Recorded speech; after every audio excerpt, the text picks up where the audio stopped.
Natalie. How are you today? You excited it's Friday? Yes, I am. With testing and everything that's been going on, trying to figure out makeup testing, and I feel like a million crises came up this week. Mm-hmm. Definitely ready for the weekend. Oh, I bet. That does sound like a busy week. And testing is going on another week, right? Yes, we've got one more week with 6th and 7th grade, and then spring break, and then a week with EACs and MAP testing. Mm-hmm. So, And then the year pretty much winds down after that, right? Yeah, thank goodness. I know, it has been a busy one. And a lot going on. Yes. So I just want to remind you about confidentiality as we talk about students and different individuals, since this will be shown to my instructor and she'll be able to view it. So we want to make sure any students we talk about, we use students for. So we'll start again by reviewing your learning goals. I know in the midterm feedback that we did a little while ago that you mentioned just wanting some more structure for, you were doing a great job with keeping the digital Google form with your student notes and the parent notes and keeping kind of track of what you talked about with them and picking up patterns and different things. But just kind of wanting more structure for what to take notes on and, how to handle parents that just drop in unexpectedly, expecting to meet with somebody, and we may or may not be in the middle of something. So I guess give me some feedback on how that's going right now. I do feel like keeping the notes with meeting with students and meeting with parents is still going pretty well. Sometimes I have to go back and do the notes for a couple of days because I'm not able, depending on how many things are going on at one time, I feel like I can't always get them right when it happens, which is what I would like to do, but that's not always going to happen. But I think I'm doing a good job. I still feel like sometimes I may put a little too much information, but I don't know, I guess I need to find a good balance between what is completely necessary and what is going to help me actually remember what those conversations were about and stuff like that. So I'm still working through that, but I feel like I'm doing a lot better because I don't want to put a ton of information. But I do want to put enough where I'm going to remember what's going on. That's always a challenge with case notes or with notes in general, because you don't want to, have more information than is necessary in case anything came up with, needing to be subpoenaed or be, in any sort of records that are requested. So that is definitely something that's good that's on. Right. But, and I'm sure this is at a lot of schools, but I feel like, I feel like it's here more so than other places that I've done my internships and other things, that the parents just drop in unexpectedly and always expect to talk to the counselor, or they'll call wanting to talk to the counselor. And by the end of the day, I have 17 voicemails, and it takes me 2 days to catch up on all those phone calls because I want that, that one-on-one contact with the kids, or you have classroom lessons scheduled or small groups or other meetings, and you can't just always get to all of those phone calls or emails that's happening.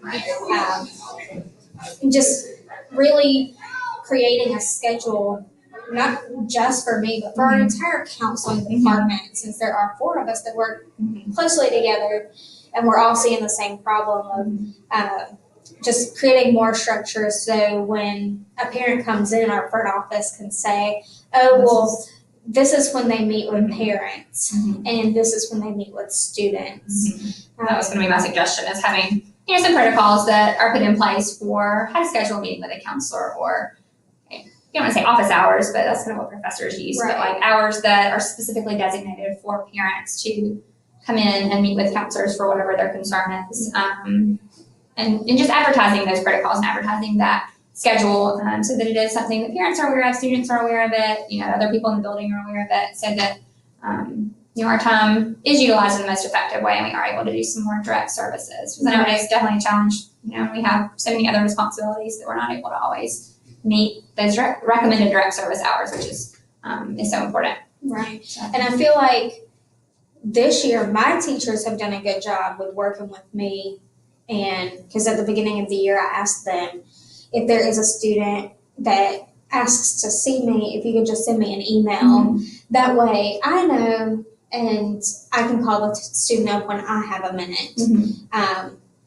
And of course, they know that if it's an emergency, they can send them with a note or whatever's going on. Just send me a quick email. Hey, I'm sending this student right now because X, Y, and Z. But if it is something that can wait, just having maybe issue with their friend or an issue with somebody else in class, that making sure that I can call them when I'm available, because sometimes they come and I don't want them waiting in the office for 20 minutes when they can be in class. And then the teachers get frustrated and everybody's frustrated and they think they're missing or whatever. So I think that's worked really well, but it's the parent aspect that I feel like we get bogged down with. And I feel like the expectation around here is that the counselor is always going to be available, but as much as I want to be available for the parents, I feel like our concern should be more for the students and meeting their needs when they happen, and doing those classroom lessons and doing those small groups, and those are more preventative approaches that can decrease some of the issues that come up that the parents do want to come and talk about. Which of course, if there's an emergency, it's appropriate to talk to them. But I think again, advertising, either when we have parent nights or, putting it on our website, on our Facebook, just trying to get the message out, that we do have these procedures that you're going to need to follow. And that we're, putting these services in place for all the students, like classroom lessons or small groups, or individual time that, is important to be protected so that the students get the best support that they can get from us. And I like your idea of updating our website. I know that's something that we don't do a lot, and I feel like that's something that, not for this year when we have only 4 weeks left, but for next year, I think that's something that we could definitely do, and just create kind of a generic calendar so we can put on there the days that we plan on doing classroom lessons and the days that groups will be. And it can be for all the counselors' information, and we can just put our name, like 8th grade counselor lessons with Miss Hunter, or small groups with Miss Hughes, or whatever. That way, it's there for the public to see, and we can even share it with the entire school so they can see that and know where we are, rather than trying to hunt us down. If there's an emergency, they know that they can go to somebody else and stuff like that. Yeah, I think just generally having those protocols in place will help with the flow of everything and the way everything's functioning, and students will get the best services. So I think those would be good plans to move forward with. So your other 2 goals, just to touch on those briefly, utilizing assessment tools and procedures when meeting with students, and then integrating information shared into meetings with students, school staff, and parents. How do you feel like? I know we progressed with both of those, or we have been progressing, I guess, with both of those, but how are you feeling about those? I definitely feel, even with the last couple of weeks, that we have done a much better job with communicating with our students and our teachers of some of the things that we're learning when we go to these professional developments. Because I know last time I mentioned that I feel like sometimes we go and then this information is just kind of lost in space because we don't have time to share that.